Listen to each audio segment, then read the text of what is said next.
There's no way we'd fund a small business. Don't even think about coming back. George said, looking me dead in the eye with a smug grin. If you offer me a sincere apology on your knees right now, maybe I'll consider forgiving you. Go on, I'll watch. He continued, grinning as if it were only natural for me to beg on my knees. But I'm not about to apology, and I was planning to reject the loan offer anyway. So I refused. Understood. Let's just forget about the loan, and I certainly won't be apology to you. My refusal to apology seemed to catch George off guard, and he looked at me with a puzzled expression. Are you sure about this? Because of your ridiculous pride, your employees are going to be out on the street. Not that I care. He pretends to care about the workers in my factory, but he doesn't give a damn. He's a real piece of work. Thanks for your concern, but you should worry about yourself. I'm telling you, you're going to regret pulling this stunt. My name is Marcus Miller. I'm 61, just past the age of 60. I'm getting on in age, but I'm still fully active. I'm the president of a small factory that I inherited from my parents. So I'm living a life with no concept of retirement. My only son isn't interested in the factory and has gone off to work somewhere else. So I don't currently have anyone lined up to take over. Among the 15 or so employees, there's one guy in his 30s. His name is Steve, and he's quite talented. He's motivated, and if he stays on until I retire, I'm thinking of handing the reins over to him. But I plan to work as long as I can. So that's more than 10 years away. Young folks today switch jobs too easily, so I'm not expecting too much. I'll worry about my successor when it's time for me to retire. When I inherited the company from my father, it was drowning in debt. Honestly, if I'd kept doing the same old thing, the business would have collapsed for sure. But I ran around borrowing from banks and managed to hold things together by starting a new business with that money. Now, even though we're small, we're known in the industry for our technical skill. We can produce anything on a large scale, but the small parts we can make are incredibly precise. For instance, we produce tiny components related to the valve system inside engines that laymen have never even heard of. Without those parts, you can't assemble an engine, and if these tiny parts are made carelessly, the quality of the final product is affected. Even errors of a few microns are unacceptable, and our factory is highly regarded in that respect. We owe it all to the craftsmen who have been with us since my father's day. In the US today, these small factory craftsmen are disappearing, and precision parts are becoming increasingly difficult to produce. It's a crisis for the US, a nation that developed through manufacturing. I'm proud to lead my team of craftsmen and serve as president of a manufacturing company in the US. Even if it's just a small business, I inherited the company when I just turned 30. The previous president, my father, had overworked himself trying to pay off debts and suddenly collapsed. Although he managed to survive, he was no longer able to work. There's no way I can keep working. I'm just going to retire. We'll have to close the factory, he muttered weakly from his hospital bed. I'd never seen my father so discouraged before, and I still remember how shocked I was. What are you saying? Wasn't that factory your dream? Get better and come back to work. Even as I tried to encourage him, my father kept talking negatively. The truth was, I'd already heard from the doctor that his condition would likely prevent him from returning to work, but the doctor had asked me to speak in a way that would give him some hope, so that's what I said. Still, there's no way words alone could convince my father to accept something that seemed impossible to anyone. I made up my mind to say the thing he would want to hear most. All right, then, I'll just take over the factory. Is that okay? I've always wanted to be president at least once. I tried to play it cool as I told him I'd take over. I felt embarrassed to say it earnestly, and I figured if I were too serious about it, my father would object. After all, the factory was saddled with a lot of debt, I know my dad scrambles for money at the end of every month, so he doesn't want his son struggling financially, but deep down, he doesn't want the factory to disappear, and he'd be thrilled if I said I'd take over. You can't be serious about being the president. Don't joke around. Despite his harsh words, my dad looked pleased. In the end, he reluctantly handed over the reins to me. I was working at a major foreign firm at the time, earning far more than I could ever dream of at an American company. So taking over as president didn't mean a pay raise. In fact, my disposable income plummeted, but it was more rewarding than I expected, because the parts we made at the factory were top-notch and something to be proud of. I knew with our quality, we could repay the debt and expand the factory, but it all depended on the new president, me. I committed to boosting our investments daily. Of course, things didn't always go smoothly. The debt was double what I had imagined, but it only motivated me further to repay it. 30 years have passed since I became president. The factory, once drowning in debt, is now paid off except for a single loan. That loan is with the Northeast National Bank, which initially lent to my dad and remains our main bank to this day. Keith Emerson, the loan officer of the bank at my age, was a close friend personally and professionally. So, whenever I needed a loan, I'd always consult Keith, and he'd do his best to secure the approval. Even when we didn't need the money, I'd sometimes still take out loans just to help bolster Keith's record. This spring, he finally reached retirement age at 60. Many companies indeed have a retirement age, but since I run my own business, the concept of retirement doesn't apply. When Keith came to give his retirement speech, I threw a tantrum about finding some way around it, but it was out of my hands, and he left as planned. The day before he retired, I applied for a $200,000 loan from the bank as a parting gift. Keith was thrilled, saying it was the best present, better than any bouquet. I was curious about my new loan officer. With our long-standing relationship with the bank, I wasn't worried they'd send over anyone unsuitable, but I was wrong. The new loan officer was a 35-year-old named George Keller. His youth wasn't the issue. It was his arrogant attitude.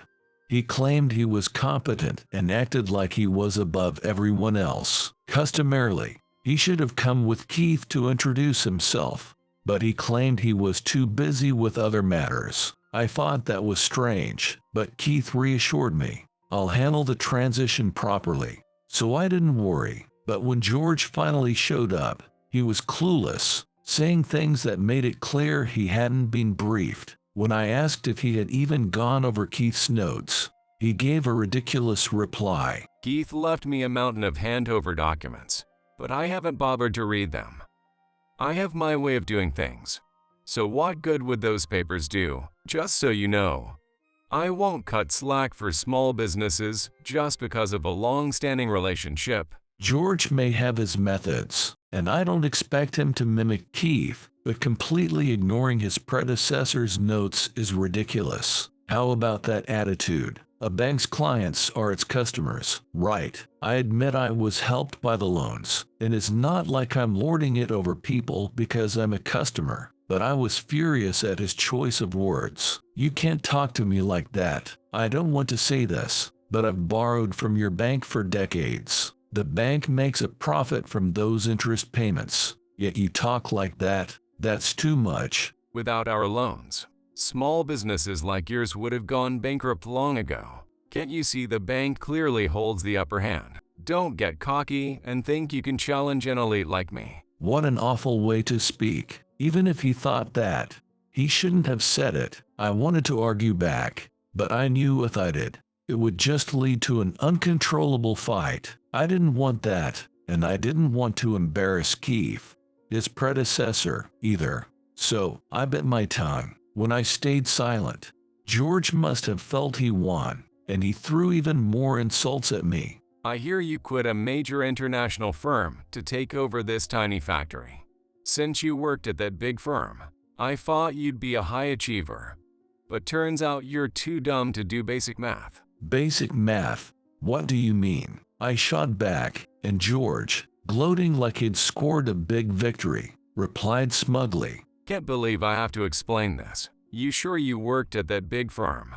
Must have gotten in by mistake. What do you mean by basic math? I asked again, as he kept mocking me. This guy really grated on my nerves. He just wanted to make me feel small. Idiot. Comparing your international firm's salary to your pay as president here. It's obvious. Can't believe you can't do basic math. You're a fool. It seemed George was simply comparing my pay now with what I earned at the international firm. When I worked there, I was in sales, and incentives were limitless. International companies reward you far more for what you earn than ordinary domestic companies ever would. I was probably earning several times, or even more, than my peers working at domestic firms. Sure, by comparison, quitting the big firm for this job might not seem like the smartest move, but is picking a job purely based on salary really the right way? I don't think so. Considering the job satisfaction I took over the factory, I don't think my choice was wrong, even now. But if I explained that to someone who only thinks about salary, they'd just scoff. Yes, my salary has dropped significantly. You're probably right.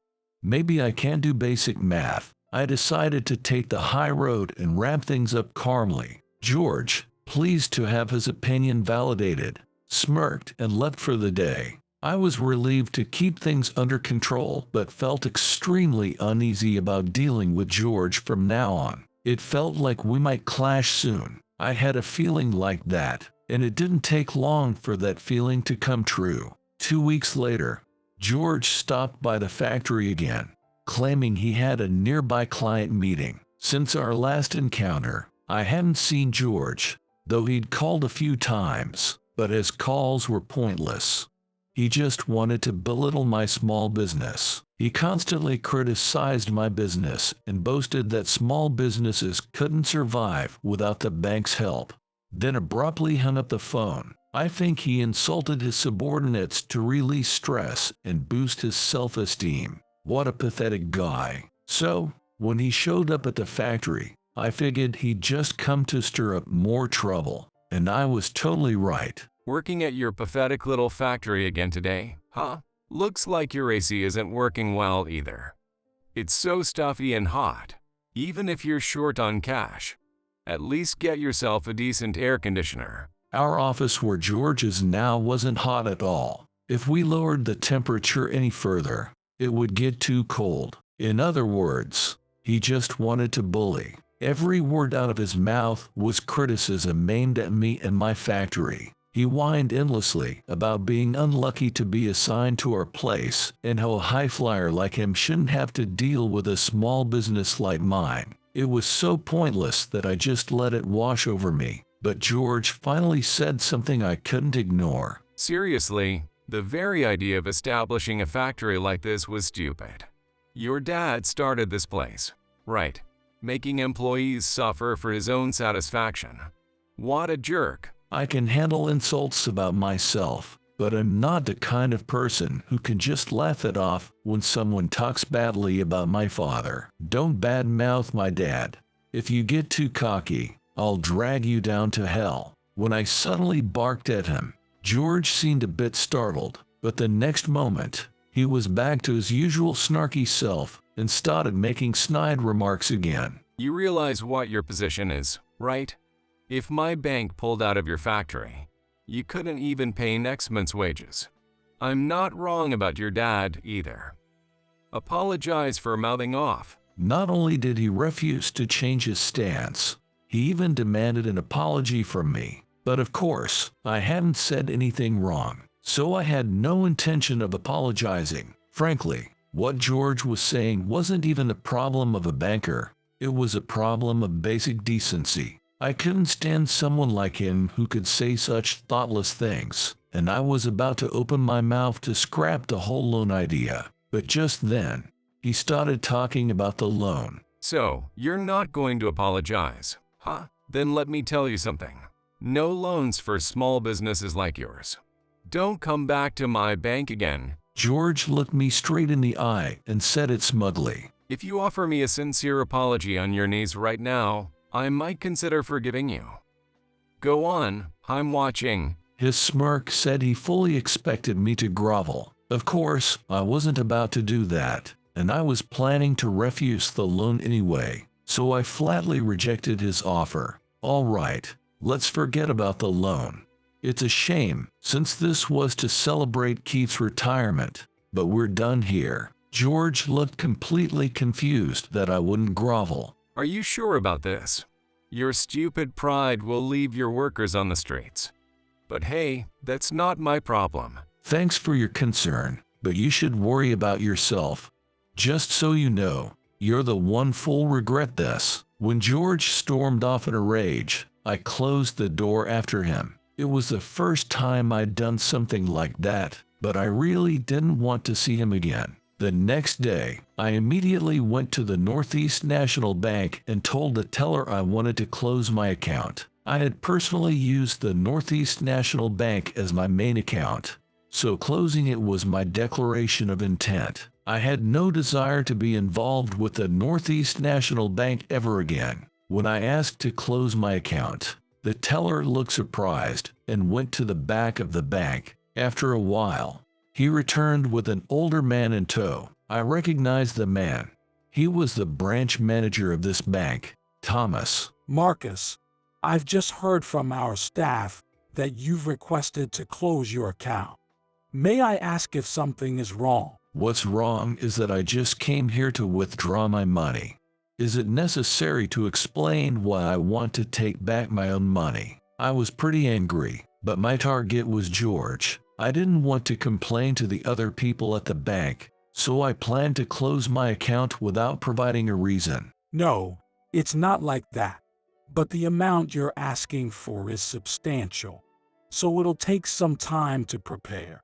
Could I kindly ask you to wait in the back room? There's no point in arguing here, so I headed to the meeting room as instructed. There, the manager kept asking me why I wanted to close my account. He probably feared that if my account were closed, he'd be under intense pressure from headquarters. His face was desperate. Marcus, you and this bank have had a long-standing relationship. You're free to close your account, of course, but could you at least share your reasons? If there's any error on our part, we'll make it right. In the face of his desperate tone, I finally let slip George's wrongdoing. The problem is with the sales rep. His remarks are so incredibly rude that I can't put up with them anymore. The manager was shocked and asked me, What do you mean? Oh, speaking of which, the sales rep did change recently from someone who'd been handling your account for years. Who is it now? I hesitated to name names because it felt like tattling, but I'd come this far, so I had no choice. It's a young guy named George. It's one thing to mock a small business, but he even spoke badly of my father. Nobody would stay quiet after hearing their parents insulted. Of course. Please wait a moment. I'll call George now. With that, the manager opened the door and instructed someone to fetch George. Please bring George back immediately. He's on a sales call. This is more important. Tell him to come right now, no matter what. It seemed George was out, but they'd passed on the urgent message to him. I thought it might be nice to cut ties after having a final word with George, so I waited. After all, closing my account was going to take a while, so it would pass the time. Before long, I heard frantic footsteps, and the door to the meeting room swung open. There stood George, breathing heavily. He was clearly panicked by the manager's urgent summons. He looked at me with a puzzled expression and spoke. What are you doing here? You didn't go and tattle to the manager, did you? Thomas, you don't need to believe anything this small business owner says. Even with the manager right in front of him, George's language toward a customer like me was unprofessional, to say the least. I watched to see how the manager Thomas would respond, and he was angrier than I'd expected, his face turning bright red. How dare you say you to a customer? I had an inkling from what Marcus told me, but this is beyond my expectations. What kind of sales are you doing? George looked like he knew he'd slipped up, but he couldn't take back his words. He seemed to brace himself and stick to his stance. No, he's just a small business owner. Based on the size of our bank, we don't need to cater to this level of client. That's why I cut ties with him. If there's no relationship, is he really a customer? In George's logic, it seemed I wasn't a customer. He thought he'd completely convinced the manager, but in the next moment, he was struck down. What on earth are you talking about? Marcus is the customer with the highest account balance in our branch. If he closes his account, it could affect the very survival of this branch. Are you willing to take that responsibility? The manager was so angry his lips were trembling. What? How is that possible? A small business owner's account has the highest balance in our branch. There must be some mistake. George seemed unable to believe what the branch manager was saying. What did you take over from your predecessor, Keith? Wasn't it documented? Bring me the handover documents you received from Keith. Thomas, the manager said. Initially, George made excuses about not knowing where the documents were, but after being scolded by Thomas, he reluctantly brought them. Thomas sighed as soon as he flipped to the first page of the documents. It's all here on the first page about Marcus. This means you haven't even looked at the first page of the handover documents. Are you taking your job seriously? At this point, George had no excuses left and turned pale. I glanced at the handover documents myself and saw my information highlighted in red as a top priority client. It was impossible to miss. George managed to mutter an apology to the manager. I'm sorry. I had heard that Keith's clients were all small companies, so I assumed there was nothing of importance and didn't look through it. By the way, how much is in Marcus's account? Hearing this, Thomas glared at George and replied, That should be in the documents. Why don't you read them yourself? George then looked at the documents handed to him and exclaimed in shock, Well, $60 million. What does this mean? In fact, I have personal deposits amounting to $60 million just at this bank. This was money I had saved from my salary, which was nearly $1 million when I was working for a multinational, and I had further increased it through investments. I don't really have any extravagant hobbies. Saving and investing could be considered my hobbies. That's why my money grew so impressively. In addition to deposits, my personal assets, including stocks and foreign currencies, exceed $100 million. When I took over from my parents, I already had several tens of millions of dollars in savings, but continuous investments multiply my personal wealth several times. Though I run a small business, my company's assets and my personal wealth are completely separate. There's absolutely no need to use my personal assets to cover any company deficits. The company itself started with a significant debt, but I enjoyed the challenge of gradually improving the company's financial health and paying off the debt. Of course, if the factory ever faced irreversible losses, I was prepared to use my personal wealth to provide severance for the employees. But fortunately, the company has been reducing its debt successfully since I took over. I've never really been financially distressed in both my personal and professional life. I continued my dealings with Northeast National Bank mostly out of respect for Keith, who had been kind to my father. Once George knew about my substantial personal wealth, his tone suddenly softened. I had no idea you held such significant assets. Please tell me these things sooner. If I had known, I wouldn't have said those foolish things. Just knowing I had money changed his attitude so drastically. I thought it was pathetic, but engaging him further seemed like a waste of time. Let's just end this.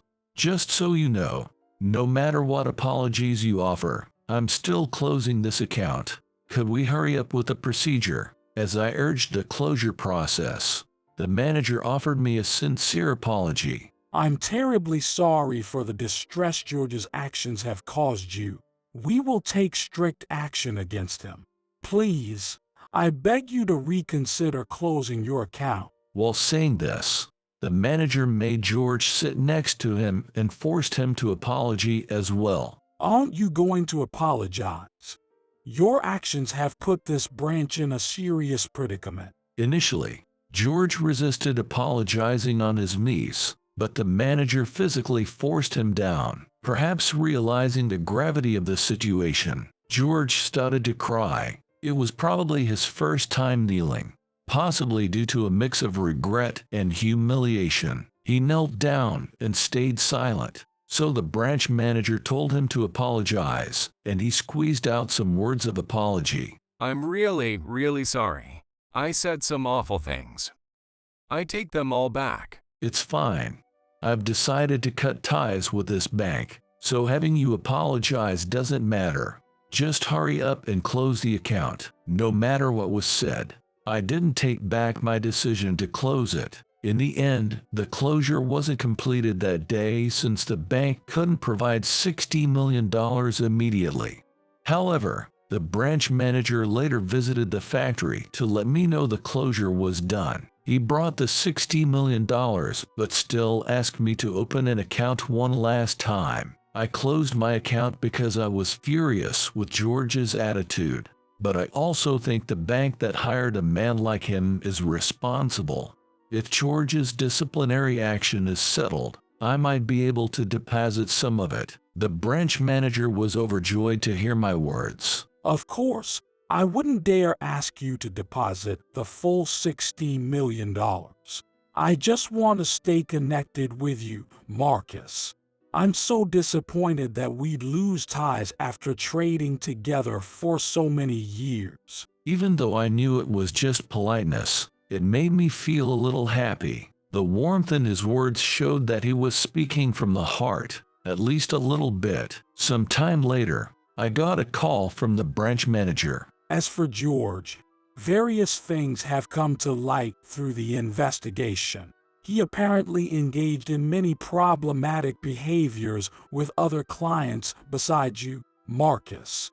All of them were small businesses or mom-and-pop shops. It seemed George was as rude to small businesses as he was to my company. Some places were even forced into providing hospitality with the promise of a loan. He specifically targeted those who couldn't manage without a loan, which made his behavior even worse. The branch manager learned this through careful interviews with George's clients. Even though he assured them the assessment wouldn't affect their loans, most of the clients were hesitant to speak up. The branch manager said George had used his influence to the point of near brainwashing. I've been in banking for a long time, and I've never seen a banker this awful. He's definitely going to be fired. We'll investigate further and plan to compensate any clients who suffered financial losses. George's firing was inevitable. Knowing this would prevent further harm,